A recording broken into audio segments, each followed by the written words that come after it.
हज़रत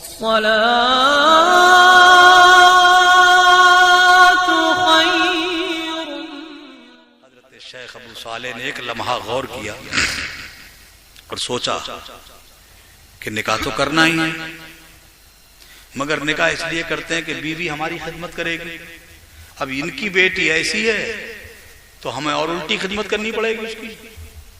मगर सोचा चलो ये दुनिया तो चंद दिन की है, जिंदगी का कितनी है जिंदगी, थोड़े दिन की जिंदगी, खिदमत कर लेंगे, परेशानी से गुजार लेंगे, अल्लाह के यहाँ तो जवाब देने से बच जाएंगे। सुभान अल्लाह, ये सोच होनी चाहिए, अल्लाह के यहाँ जवाब देने से बच जाएंगे।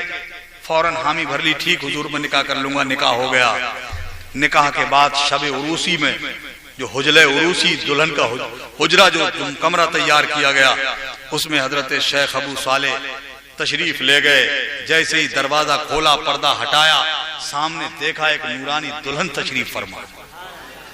उसके नूर की शुआओं से, उसके चेहरे के नूर की किरणों से पूरा हुजरा बुक्का नूर बना हुआ।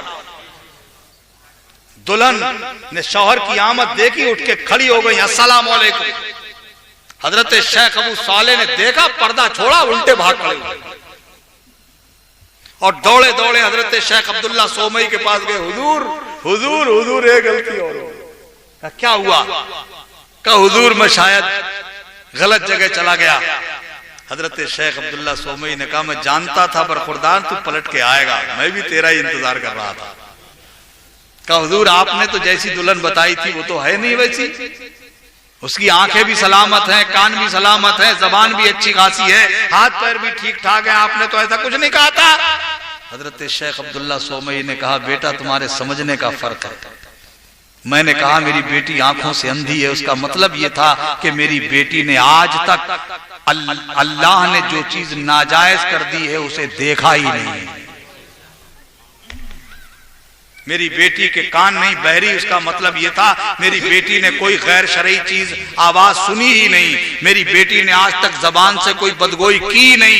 मेरी बेटी ने अपने हाथों से नाजायज चीज को हाथ नहीं लगाया, कभी अपने कदम मुश्ताहात के बाद से मेरी बेटी ने घर से बाहर नहीं निकाले। इसलिए मेरी बेटी लंगड़ी लूली लुच्ची और बहरी और गूंगी इसलिए है। हजरत शेख अबू सालेह, अब जरा गौर तो करो, सोचो यार, जो हजरत शेख अबू सालेह इतने नेक और पारसा के सेब खाएं तो माफी मांगने इतने दिन तक नौकरी करना पड़े, इतने पापड़ बेलने पड़े, जो इतना पारसा हो, इतना मुत्तकी हो, इतना परहेजगार हो, उसकी बीवी इतनी नेक हो, इतनी निकुकार हो, जब ऐसे दो मियां बीवी आपस में मिलते हैं, उनसे जो औलाद होती है उसी को जमाना गौसे आजम कहा करता है, वही शेख अब्दुल कादिर जिलानी।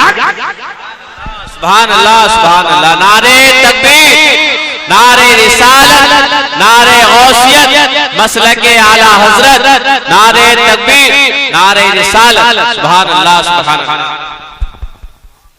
मेरे भाइयों, जब माँ बाप अच्छे होते हैं तो अल्लाह ताला औलाद भी अच्छी देता है।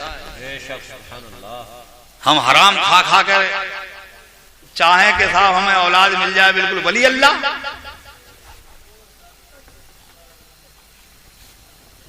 नहीं मैं खत्म कर रहा हूं, परेशान मत हो। हमें बहुत तजर्बा है, हम सफेद हो गए इसमें।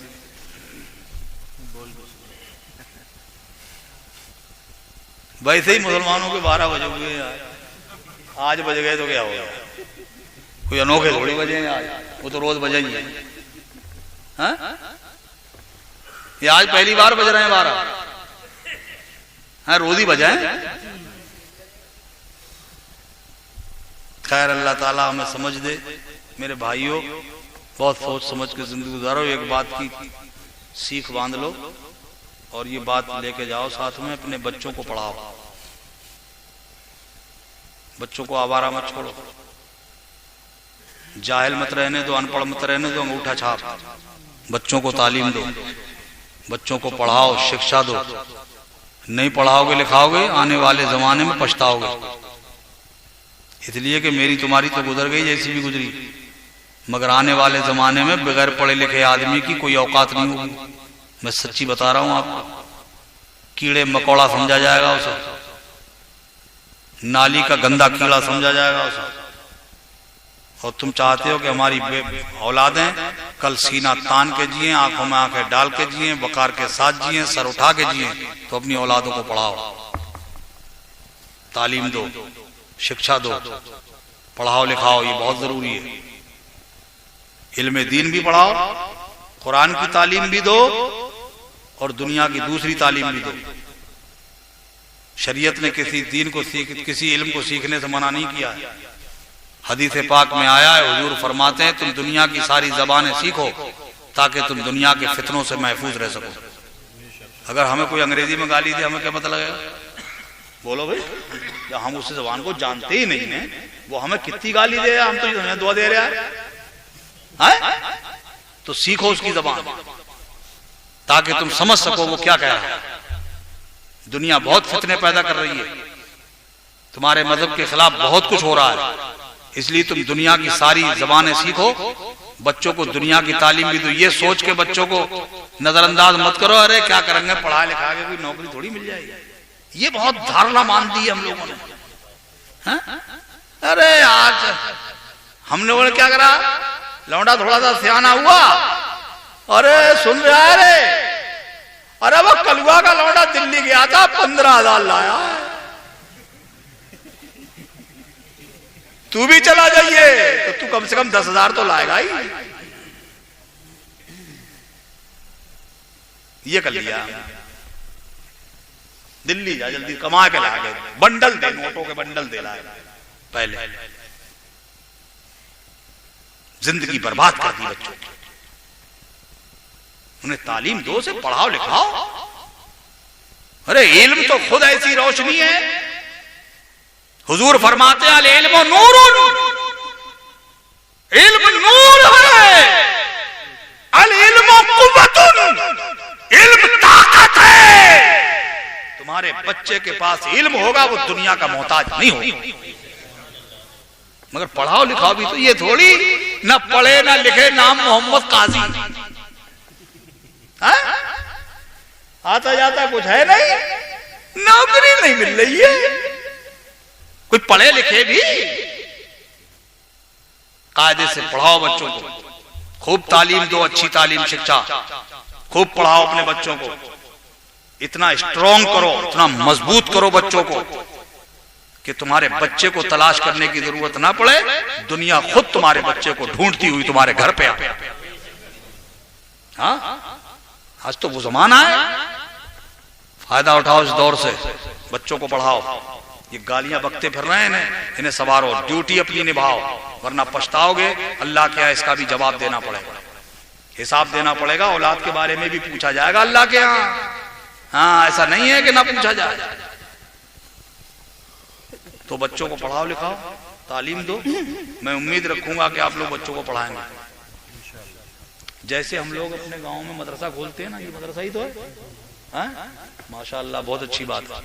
बच्चे भी आते हैं पढ़ने, ठीक है, बच्चों खूब आते हैं, खूब पढ़ाओ बच्चों को। और अगर हो सके ना तो इसी मदरसे में ही वो काम भी हो सकता है, कुरान भी पढ़ाया जा सकता है, इसी में 2-4 टीचर भी रख सकते हो हिंदी इंग्लिश पढ़ाने के लिए, समझ रहे हो? देखो हम लोग सोचते नहीं है, गौर नहीं करते हैं। तुमने ये प्लान नहीं देखा है, लोगों ने ऐसे स्कूल बनाए हैं, इतने हाई फाई, बहुत अच्छी एजुकेशन है उनमें, मगर मालूम है आप अपना बच्चा लेके जाओगे दाखिला नहीं होगा। क्यों? उन्होंने एक नियम बनाया, एक कानून। वो ये पूछेंगे बच्चे का तुम्हारे दाखिला हम बाद में करेंगे, पहले ये बताओ तुम कितने पढ़े लिखे हो, ये पूछा जाएगा। ये कानून बना दिया, तुम बताओ तुम कितने पढ़े लिखे हो। और यहां तो कुछ लट्ठे वाला आ ही नहीं गया, कुछ पढ़ा हुए है ही नहीं, तो कहा तुम पढ़ा हुए नहीं हो, अम्मा भी पढ़ा हुई नहीं है, अब्बा भी पढ़ा हुआ नहीं है, कहना कोई पढ़ा हुआ नहीं है, तो बच्चे को ले जाओ, हम नहीं करेंगे दाखिला। अरे अब सोच रहे आज मेरे बच्चे का दाखिला ही ना हो रहा, तो पढ़ा के क्या करेंगे, चल ले जा दिल्ली।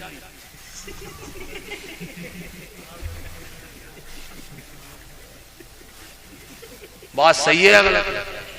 अरे बोलो यार, सही है।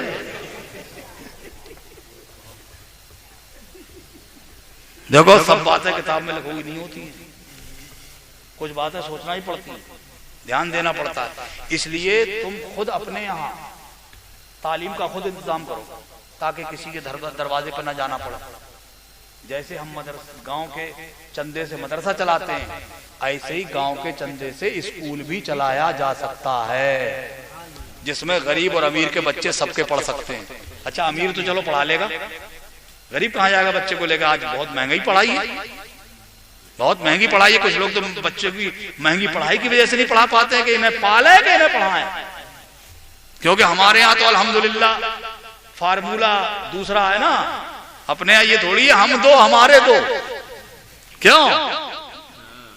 उधर तो एक नारा और चलता है, हम दो हमारा एक। अब एक नया नारा और निकला है, हम दो हमारा कोई नहीं।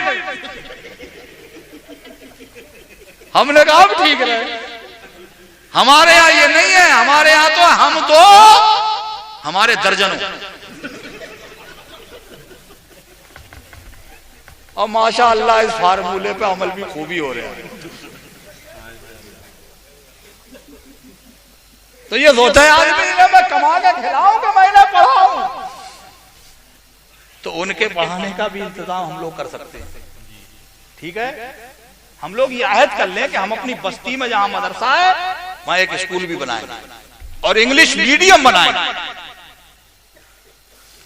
गांव के चंदे से जो जिस हैसियत का है उसी हिसाब से दे, सारे बच्चों के पढ़ने का इंतजाम करो। गांव में एक बच्चा भी अनपढ़ मत रहने दो, हर बच्चे को तालीम दो, हर एक को सुझाओ, सबको सिखाओ, हर बाप से हर अम्मा से कहो अपने बच्चे को पढ़ाओ, सबको आर दिलाओ, शर्मिंदगी दिलाओ। जैसे हम दूसरी बातों में शर्मिंदगी दिलाते हैं एक दूसरे को, ऐसे ही हम पढ़ने लिखने पे भी शर्मिंदगी दिला सकते हैं। ये कह सकते हैं तुम्हारा बच्चा जाहिल है, तुम्हारा बच्चा अनपढ़ है, तुम्हारा बच्चा गंवार है, इस बच्चे को पढ़ाओ लिखाओ, तालीम याफ्ता बनाओ। और जब तुम्हारा पढ़ा लिखा मुआशरा हो जाएगा तो तुम्हें फिर घबराने की जरूरत नहीं है, आने वाला जमाना तुम्हारा जमाना होगा। ये सच्ची बता रहा हूं, आने वाला दौर अगर अपना जमाना बनाना चाहते हो तो बच्चों को पढ़ाओ। खुद परेशानी उठा लो, मगर यहां परेशानी उठाएंगे क्यों? अच्छा, कुछ बच्चे तो ऐसे होते हैं जो बड़े भले होते हैं, जवान हो गए, अब सोचा अब्बा हो गए बूढ़े, तो अब्बा अब तुम काम मत करो, अब हम जाएंगे दिल्ली, मुंबई जाएंगे, हैदराबाद जाएंगे, कलकत्ता जाएंगे, हम कमा के लाएंगे, आप परेशान मत हो, अब तुम अल्लाह अल्लाह करो, घर रहो। अब बच्चे छोड़ गए बुढ़े को घर पे अल्लाह अल्लाह करने, और बुढ़ा लड़ा रहा है इलेक्शन। लो एक टाइम की भी नमाज पढ़ने नहीं जा रहा है। बाद बुढ़े भी बहुत आए भी हैं, मैं बता रहा हूं। दुनिया भर की बातें मिलाते रहेंगे, इधर उधर बैठ गए और नमाज पढ़ने नहीं जाए। जवानों तुम भी नमाज पढ़ो, बुजुर्ग भी नमाज पढ़े, सब लोग नमाज पढ़ो, नमाज की पाबंदी करो, बच्चों को पढ़ाओ। वाखिरु दावाना अनिल हम्दुलिल्लाहि रब्बिल आलमीन। गौस पाक की शान में मुझे बहुत कुछ बयान करना था, मगर बात दूसरी तरफ को निकल गई, टाइम काफी हो गया। जिंदगी रही इंशाअल्लाह तो फिर किसी मोड़ पर सुना देंगे। सब लोग कलमा शरीफ पढ़ लो, ला इलाहा इल्लल्लाह मुहम्मदुर रसूलुल्लाह सल्लल्लाहु अलैहि वसल्लम। नहीं, अभी नहीं मख्तर साहब, आपके महबूब तरीन शायर, अब इन्हें दिल खोल के सुनो चाहे जेब खोल के सुनो। अब इनके लिए तो खैर दिल भी खुलेगा और जेब भी खुल जाएगी, क्योंकि बाल बच्चे हमारे ही नहीं।